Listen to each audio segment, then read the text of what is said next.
जन्म हेले लोके अवश्य मरती बयस न हुए खोजा देश हित लगी दिए जे जीवन काले काले पाए पूजा। आजिका इंडक्शन कम कैंसर अवेयरनेस सभार सम्माननीय अध्यक्ष महोदय, मंचासीन मुख्य अतिथि महोदय,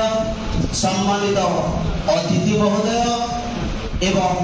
आम परिवार वयोज्येष्ठ सम्माननीय कर्मचारी वृंद एवं मो छोट छोट आम परिवार कर्मचारी वृंद आउ छोट छोट छात्र छात्री मान वास्तव में कैंसर एक एभली एक रोग जहार की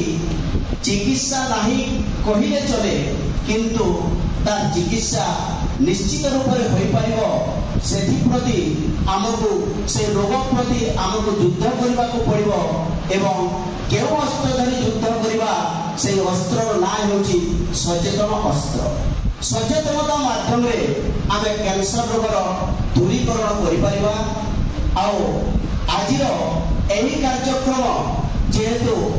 इंडक्शन कम कैंसर अवेयरनेस मीटिंग तार अर्थ है जे सेवा माध्यम थ्रू को करिकुलर एक्टिविटीज आम किभली भाव में छात्र छात्री मानक मध्य गोटे कार्यक्रम जरिया आम तांको मनरे सेवा प्रति प्रति कराइबा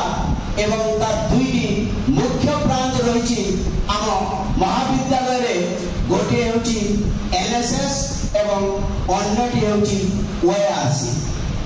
नया करी आसीथिबा छात्र छात्री माने सेमाने बोधे बुझी नथिबे जानि नथिबे एथि केवल पाठ पढ़ा जाय नाही एहा सहित सह पाठ्यक्रम कार्यक्रम मध्य रहिछि एवं तुमे माने निश्चित रूप से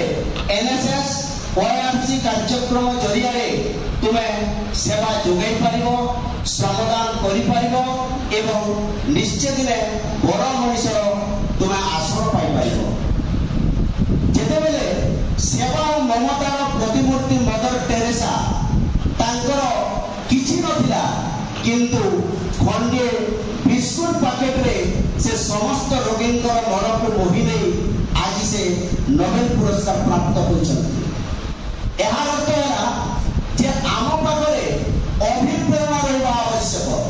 कार्य करिबा पई आम मनरे आग्रह आम मनरे इच्छा एवं ए होची स्वेच्छासेवी एक कर्तव्य। तेणुकरी आजिका एई सभा जरिया छात्र छात्री मानकु मेनली फर्स्ट ईयर छात्र छात्री मानकु जणै दिया जाउची जे हमर एनएसएस रे जो माने कार्यक्रम रे भाग लेबो से माने NSS officer अछंती doctor Deepika Kumari तांकर सहित जोगाजोग करिवो आउ ओआरसी रो मेंबर होबा पाई ओआरसी कार्यक्रम रे योगदान करबा पाई अछंती ओआरसी काउंसिलर टोनी बेहरा एवं संयुक्त अरविंद दास तांको मध्य जोगाजोग करिवो एवं तुम कार्यक्रम जरिया आमे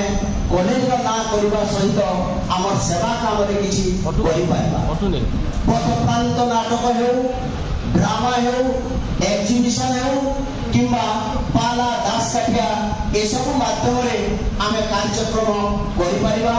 एनु करी समस्त को अनुरोध से माने किंचित श्रम दान करी तांकर शिक्षा क्षेत्र रे आहुरी मजबूत रहंतु एतिकी कहूची रहुची। जय हिंद, नमस्ते।